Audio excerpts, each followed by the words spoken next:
Hello, welcome to Real Vision versus Defiant, our weekly take on the big stories that are going on in the news. And this week, I don't have one of my enormously long-winded intros because my hand, like a monkey, was firmly in the cookie jar of the Border Yacht Club and the imminent launch of Other Side. So we will get straight down to business. Welcome, Ash Bennington. Welcome, CAMILA Russo, once again to discuss the hot stories. CAMILA, I want to go to you first.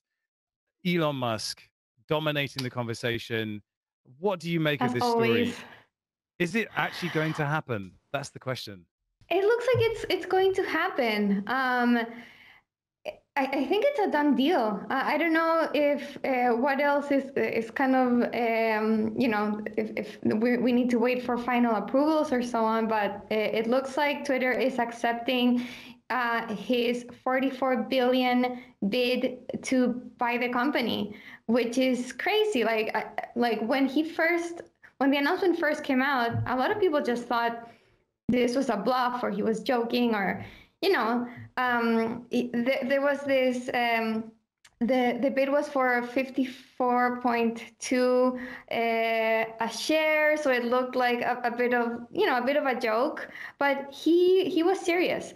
And it looks like it's happening. Twitter stock is up and, funnily enough, Dogecoin was up as well. I just got a PR pitch yesterday saying Google searches for how to buy Dogecoin spiked at the same time that Elon Musk made the bid for Twitter. So I don't know, that's just, Doge being the Doge attached to Elon.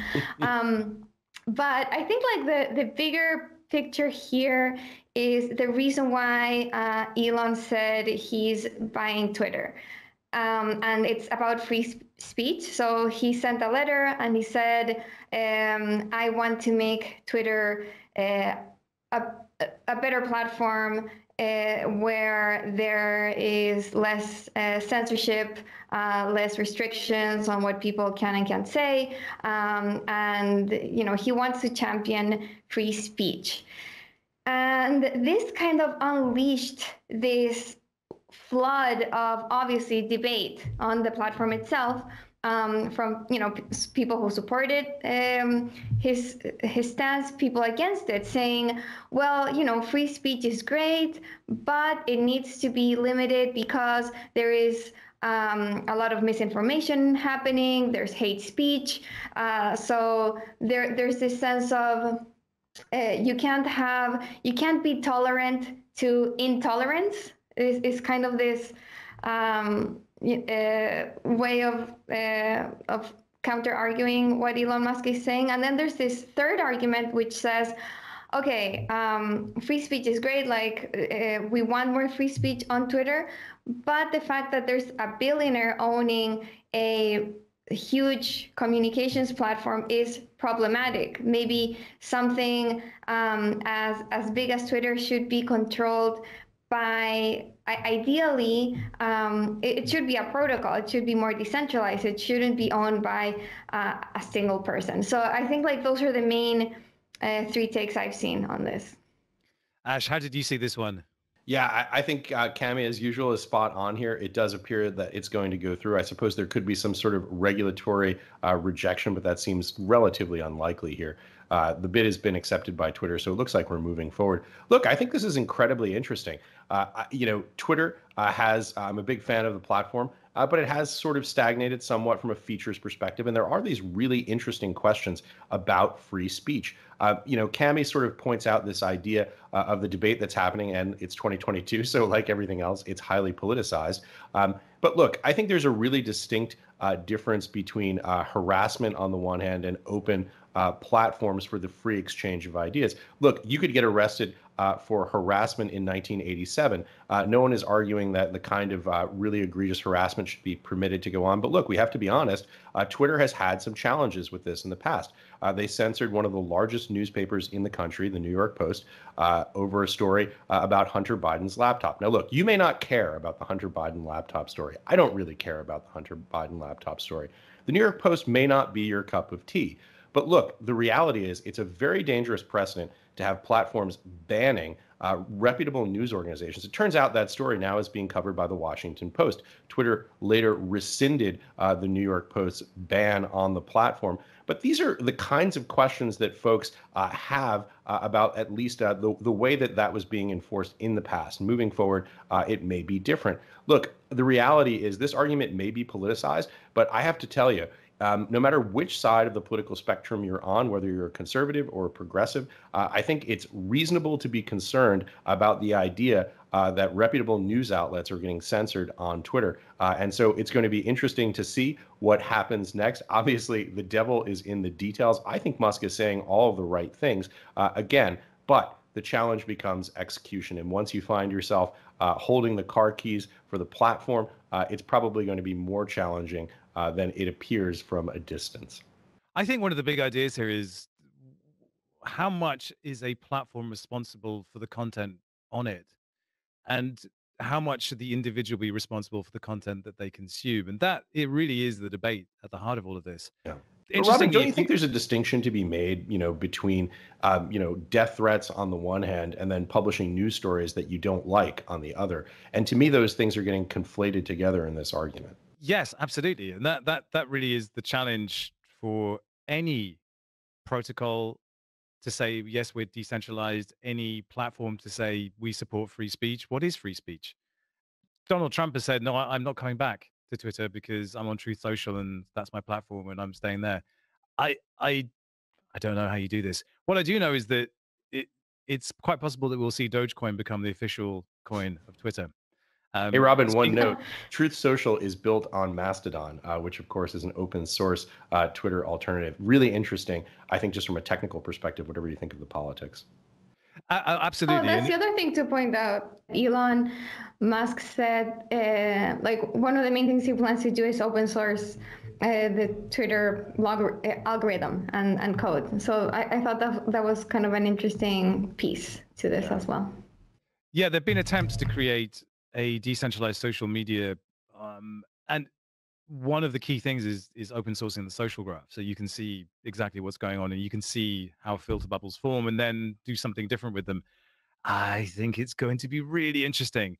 The other interesting part of this is that one of the kind of great pantomime villains of the crypto space, Justin Sun, as he wants to do, thrust himself firmly into the spotlight by offering to outbid Elon Musk to buy Twitter at $60 a share.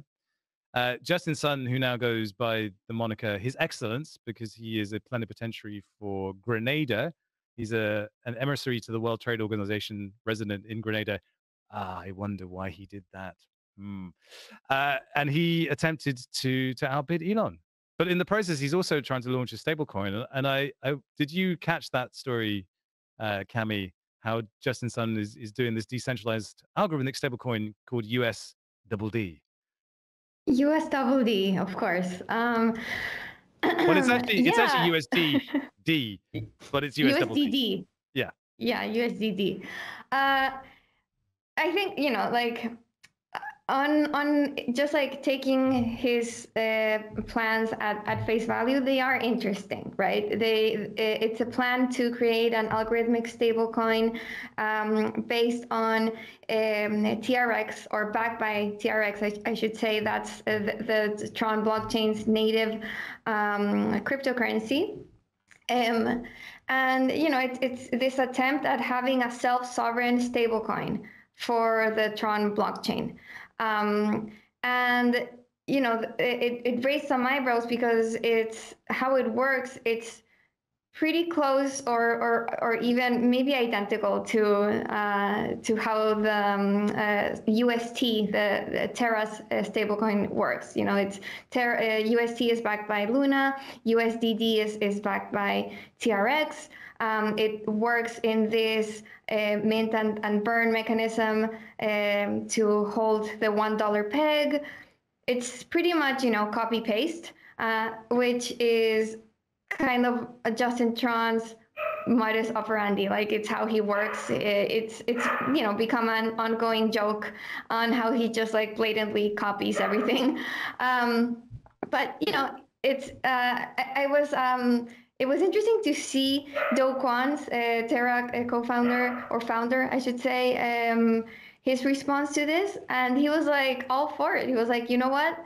The more algorithmic stablecoins there are, the more self-sovereign stablecoins for each blockchain there are, the better it is for UST. Like it just legitimizes this this method, this way of building stablecoins.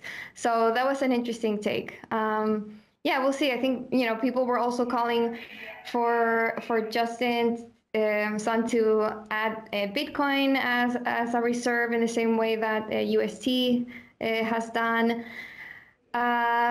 So yeah, maybe, I don't know, like maybe it works out and it's a way to legitimize algorithmic stablecoins, but I don't know if like Justin Sun's involvement in anything has served to legitimize things. We'll see how it plays out. There is a fascinating Verge article all about Justin that I recommend everyone read, because if any of it's true, holy moly. Ash, I saw you smiling as I was setting this one up. What's your take? Of all the sort of many subtopics we have in digital assets and crypto, algorithmic stablecoins may be the one that I'm most naturally, biologically almost skeptical about, which isn't to say that it can't work. I just get a little bit skeptical when I hear, the terminology that gets employed. You hear about things like, flexible supply and burning and minting. For anyone who knows a little bit about the history of traditional currency pegs and how traditional currency pegs have broken in the past, I think I have that sort of residual concern. I know Cami knows about this from covering emerging markets. This is something that we've seen before in the non-decentralized world, and it's been challenging. Not to say that we're not going to figure out how to do it, but I think there are real constraints around it, and I think there are significant challenges. And ultimately, whenever I hear about an algorithmic stablecoin, they're exciting. The technology is really cool, but I guess the most definitive thing that I would be comfortable saying is very, very, very, very, very early. Well, it's interesting. There's so many talking points here. You talked about the peg here. Luna and UST actually broke in spring of last year. And the way they broke was that Luna suffered a catastrophic loss in value. And everyone was trying to escape back to UST. So you burn the Luna and you get UST. But the redemptions were only able to manage, I think it was $20 million at a 2% spread. And the system simply couldn't handle it. And so the UST peg broke. They actually retooled the system, but this is hard coded into the contract. So if it happens in real time, you can't do anything about it. They have retooled that now. Nowhere on this Tron USDD do I see anything about that. What I do see, though, is the promise of a 30% fixed rate of interest on stablecoin deposits. So Anchor Protocol is the big kind of headline marquee act on the Terra network. 20% fixed rate of interest on stablecoin deposits paid out in stablecoins. This is monster if you're a whale and you just want to park safe capital in this protocol. Justin Sun is attempting to create what I guess is an introductory offer of 30% on stablecoins. You just imagine having money parked in your bank paying out 30%. Now, obviously, this is not sustainable. He's put together a $10 billion reserve of what he calls highly liquid assets raised from initiators of the blockchain industry. Nowhere is it said who these people are. How can we trust them? Do we know where is this reserve? No transparency whatsoever. And yet he calls this the most decentralized stablecoin in history. There's so much BS floating around this, so much Justin speak, that it's hard to know where to look. On the Do Kwon angle on this, Do has become highly politicized himself in recent weeks, acting against MakerDAO. He said, DAI will die by my hand. And so what I think is going on here is he's co-opting other stablecoin providers to create stronger and stronger pools of alternative stablecoins that will drain liquidity from the DAI pool and eventually kill MakerDAO. It's full on soap opera, but that is why I think Do Kwon is in, at least in public, quite kind of friendly towards Tron. And if Tron fails, then it will just prove that UST is the better product anyway. So much going on here, and it's just classic Justin, just wading in, trying to insert his face into the conversation wherever he can. I mean, you got to love it. Like we lack pantomime villains at the moment. They all kind of disappeared, but Justin is still there doing his thing. Robin, you have a mustache for it. I have the mustache for it. Well, when November rolls around, I will step in and be that role. I'll start wearing smoking jackets and holding a cat. We'll do that. You heard it here first. Shall we move on to our next story? We were talking about Proof last week, and it seems that a whole bunch of new liquidity has entered our favorite NFT market. Some NFTs have been soaring, others have been absolutely spanked to the floor. But Cami, with a week's kind of rest to look more closely at this, I know there's some interesting news around Mr. Carson and Proof, but have you had a chance to look further and think about this one? You know, about like moonbirds and like just it's, you know, to me it's still so surprising how these projects are taking off, raking in millions and millions in sales, and just like bringing the entire NFT market up with them. So let's see, there, you know, like NFT like volumes are still holding up amid this bear market in just like in the general cryptocurrency space. In April, there was 17.6 billion in sales volume in the NFT market, and this was down a bit from March, which had 20 billion in volume, but it's a pretty kind of small dip if you just like consider the context of things where the entire market is diving. So I think, you know, it's just like a really strong performance still for NFTs, and it is being driven by projects like Moonbirds. Probably like Accutars is probably, you know, they'll drive more volume and more sales to the market.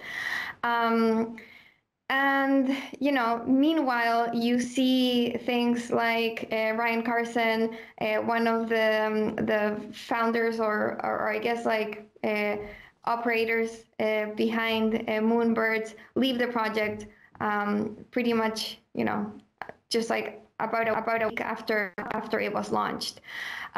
So it's just like, for me, the NFT market is very hard to make sense of it. It seems like very irrational. Just like these huge sales, like floor spiking. I think like Moonbirds had over like 30 ETH floor at some point. I don't know where it is at this moment, but and remember, like we talked about last week, this was because of the people that were backing it, and then like one of the main backers you know, leaves the project a week later. So I don't know, it's just a little bit kind of befuddling, I guess. So Cami, there's basically a stratification of NFT buyers. There are the lower level retail who try to buy the cheap ones and then flip them and get their way up, and then there are the kind of what I would call art-loving whales who are still clinging on to their one-of-ones from the super rare Nifty Gateway days, who are hoping for a return of the good times in the art market, but are also buying NFTs of a certain size, but one of them to bank and keep it for another time. And then there are the aggressive sharks who just buy up, you know, 100 of a project and then flip them really fast. What's interesting though is just the way the volume has kind of focused in on particular projects. Like Proof just sucked all the liquidity out of the market, and now we're seeing ApeCoin and Bored Apes and that whole ecosystem sucking the liquidity out of the market, and it's just destroying all the mid and lower tier projects, apart from a handful.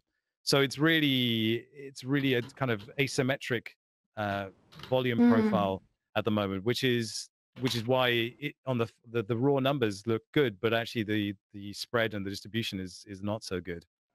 If I can be a little bit kind of self-promotional here, to me it's just like I see all these like projects taking off with not much substance there, and you know, I have this like also like my own NFT project with the Infinite Machine movie, which we're trying to fund with NFTs.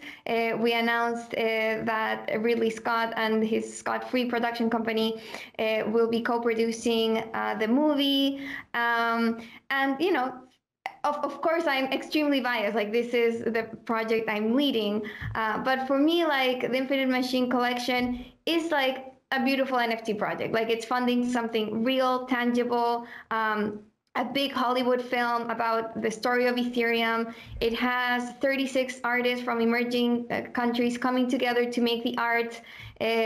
There's royalties going to these artists and to the community, and that's kind of fixed in the smart contracts in perpetuity. So it, you know, for me, it's like we try to make it like really legit, and it's good. You know, it's hanging in there. It's not doing badly, but nothing like the 30 ETH floors that something like pixelated birds fetch. So to me, there's like a disconnect between kind of what's real, what's not real, what's hype, and what's not. And to me, it's like honestly a shame. Like NFTs are such an important primitive, like, and I don't like that word, but just like tool, basic tool for the crypto ecosystem. And right now it's just being inflated to death, like by all these like hype projects. I'm super interested to see anything that Cami is working on, because she watches the entire space, watches everyone else's missteps and successes. So I'm super curious to see what's going in to this NFT. Well, it's significant because as a filmmaker, I grew up watching the films of Ridley Scott. I know every film he made between like 1977 and 1995, like off the back of my hand. You know, like Ridley Scott is the OG of OGs. He's incredible, and he's still kicking ass at like, you know, well into his. It's like nearly 80, I think. Amazing, Cami. Congratulations, Ridley Scott, RSA. Thank you. That's legit. That's genuinely legit. And speaking of things that are also legit, I'll bring up my Aku again. Like I was waxing lyrical about Michael Johnson and Akutaz, and I think we all agree that this is an honorable human being that's trying to do something really meaningful and different. And it got screwed up so bad, so bad. We'll just put a number out there: $34 million gone. Can you take us through this one, Cami? Yeah, I think, of course, like $34 million gone. That's terrible. But to me, what makes it a bit worse is that it could have been avoided. So what happened here is that, you know, the Akutars project, we've covered this before, but it's a really beautiful project by Micah Johnson, this Major League Baseball player who has this character about a kid that wants to be an astronaut, and this like really cute NFTs linked to them. They're just lovely. They're beautiful art pieces of art. And so there was a mint happening where 15,000 of these characters, Akutars, were being created. In the lead up to this, somebody from the community alerted to a potential exploit in the code. And the team looked into it and said everything was fine, and kind of dismissed it. Said, no, you know, there's safeguards around this, like everything's gonna be okay. And you know, it wasn't. And that same piece of code that this community member alerted to was in fact exploited. And the hacker, I think, didn't actually mean to lock $34 million in the contracts. So this word is a bit confusing. So the hacker kind of exploited the you know, the fault in the code. 34 million was locked, and then he was like, if the Akutar team admits its mistake and admits that there was an exploit, then I will unlock or, you know, unlock the hack. And so they did, but then he wasn't able to fix the problem. In the end, you know, the project did go through. The mint happened anyways. The 15,000 got dropped to holders, and I think some buyers are being refunded. So, you know, it has like a okay ending. But I think, like main lessons from this is projects really need to listen to their community. More importantly, I think, we've talked about this before, just how critical it is to have bug bounties and really kind of healthy, large bounties, incentivizing white hat hackers or non-malicious hackers to look at the code, figure out if there's an exploit before deploying a contract. This on top of audits, of course, which I don't think this code had either. So, just one more hack to show that you really need to be extremely careful in this space because a lot of money is on the line. Yeah, it's a painful one, this one, because it's a project that I think everyone was rooting for and wanted to do well. The exploit itself, the hacker exploited it and then unlocked it. It was another fault that actually locked the ETH in the contract, and it can never be recovered. It's not like you can go in and figure something out and then get it out. No, it's gone. Right. It will never come back. And the refunds. So it was a descending Dutch auction, what they call a true Dutch auction. So the price descends, and you commit a bid at a certain price. The lowest bid would then be the price that you paid. So there's a refund mechanism in place, and all of that is actually fantastic. It was just executed really, really, really badly. And I think you're right, Cami. When you're in that critical go, no go situation, no go, as bad as it looks, delaying is the right call, even if you're kind of 99% sure. What happened after that was that they completely recoded the airdrop contract. There was someone from a completely other team that did it for free in 24 hours, completely architected it from scratch, and it went very, very smoothly. But yeah, it sucks. It really sucks. Yeah, and I think it's it's especially painful, I think, because Micah is one of the genuinely best respected and most liked people in the space, and it's your heart goes out to him when you see a project like this.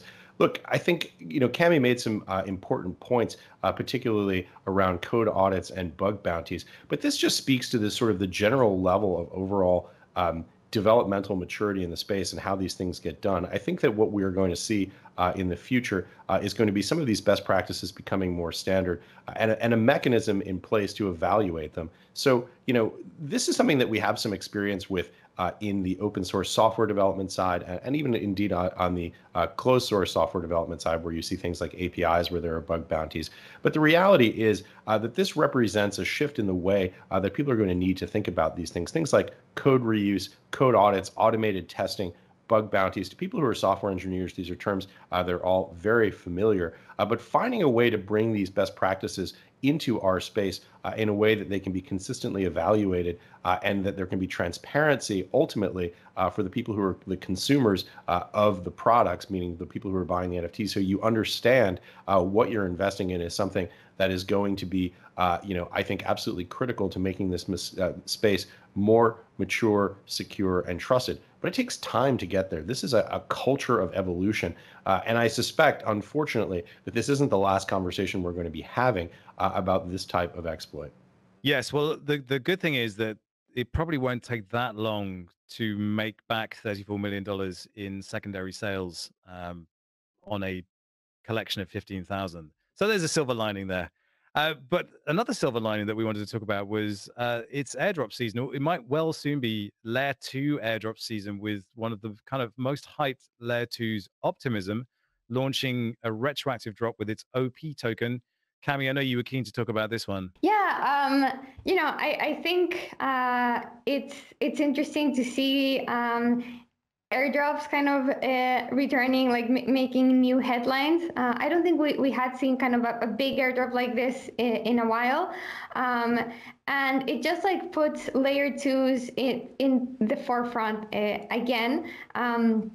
And in this case, Optimism, the scaling solution for Ethereum using optimistic rollups, they have been live for a few months now. They kind of rolled out in phases with just kind of this very simple like transfer mechanism, and recently they included a computation to the platform. So it's being used by more projects now, and so with increased use, an airdrop makes sense to reward users of their platform, and also incentivize increased use. So I think, interesting about this airdrop, it was, retroactive, like we've seen, what's become so common so far, rewarding past users. But something that's maybe a little bit different, it's like combining airdrops with liquidity mining, maybe. This will be an ongoing airdrop. So they've airdropped past users, but they will continue airdropping OP tokens to future users of the platform going forward. So I believe they've dropped 5% of OP total supply, and they have, where was it? I think it was like 15% or so of total supply allocated for kind of this airdrop, for the community using Optimism.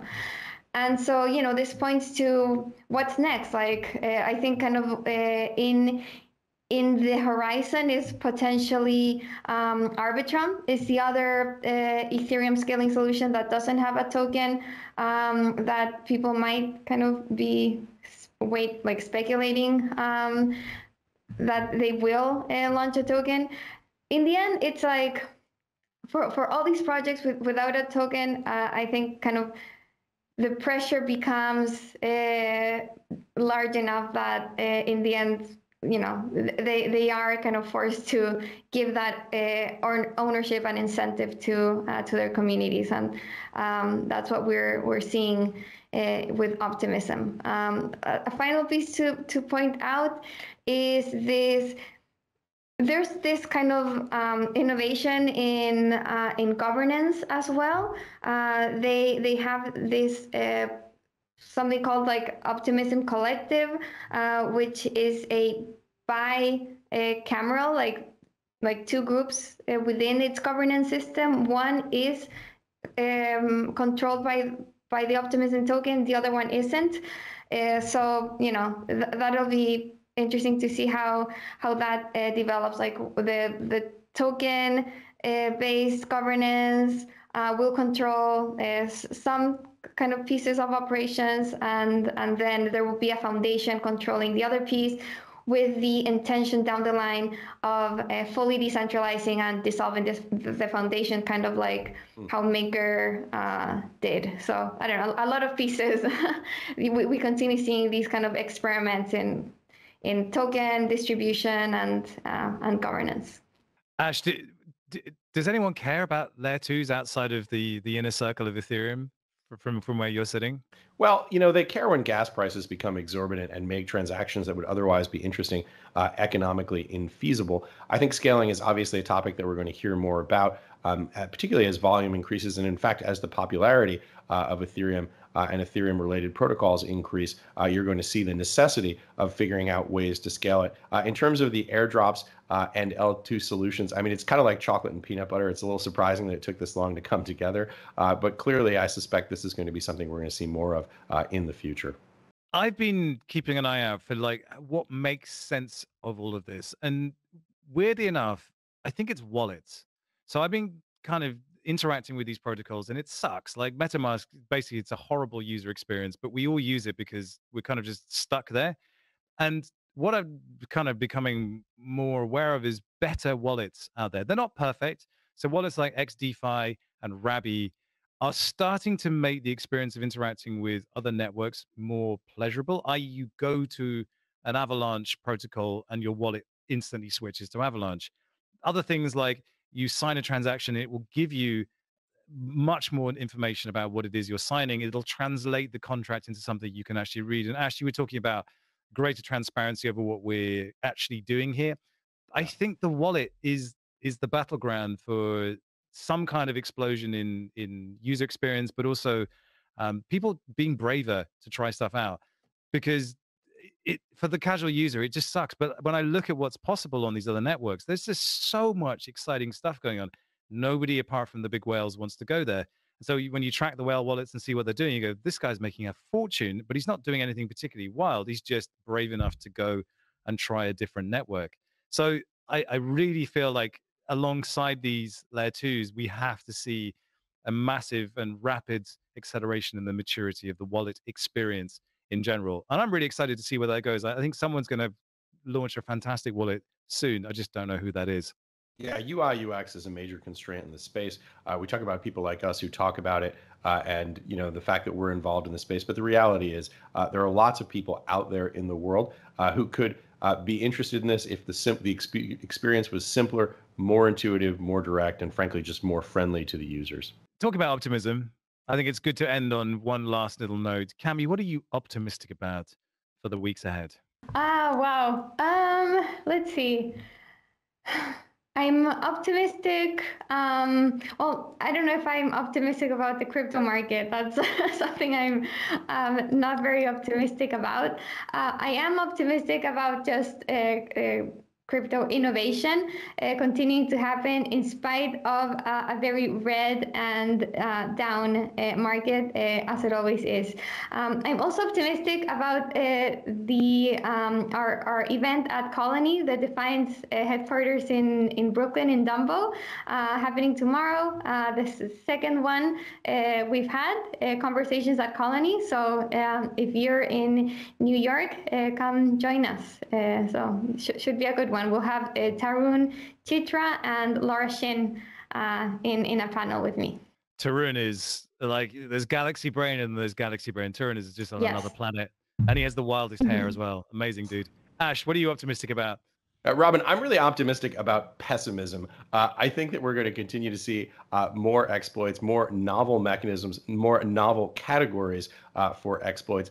We didn't get a chance to touch on Bored Apes, but probably an important story. The fraudulent mint with Bored Apes caused not by a flaw in the underlying code itself, but a flaw, or a hack, I should say, of their Instagram account. This sort of brings up a challenge that we probably haven't discussed enough, which is the ability for hackers to exploit related ancillary platforms in the Web 2 format and to misrepresent what's happening in a decentralized platform, and therefore to exploit it. This is a challenge that I think we're going to continue to see going forward. Actually, speaking of novel categories of exploits, we've covered three, I guess, here in the last two shows. Number one, we talked about the Beanstalk exploit, which was a governance exploit. Today we talked about the Aku exploit, which in fact was basically a burn mechanism, a break in the code, not a theft. And now we're talking about these Web 2 exploits, ancillary platform exploits that lead users to do things that they would not otherwise do, though there is no inherent exploit in the code or in the governance structure. This is going to take a long time to sort out, figuring out mechanisms and practices that allow users to understand what's truly happening on the platform and what's not. It's going to be a challenge. We're going to continue to see more challenges. Doesn't mean I'm not optimistic about this space in the long run, but I think we need to be realistic about the fact that we're probably going to have to fasten our seatbelts, a bumpy ride ahead. The thing is, if you own, a $300,000, $400,000 asset and you don't look after it properly, then that's on you. I think really, if you own a Bored Ape and you're not like really geared into check Discord, check before you send, then you deserve to get wrecked, honestly. And that's a lesson you'll learn the hard way. But yeah, you needed to learn it. And that really gives me a chance to talk about the thing I'm optimistic about, which is the imminent launch of the Bored Apes other side, their metaverse. I had a chance to look into it properly this week. I think it's going to be phenomenal. It's a really fresh take on the metaverse. It's driven by storytelling, and it's going to, if they get it right, allow any NFT project to come and be a participant in this shared story creation. It's a big idea. I was massively skeptical about it, but I think I see where they're going with it, and I'm really excited about it in a way that I was not expecting to be. We'll deliver a video on Friday to explain why, but that is a fitting place to end it. Thank you so much for joining us, Ash. Thank you, Cami, as always. And for those who are part of the Aku family, welcome. It's not over. It'll be a fun ride to the moon. Thanks. See you next time.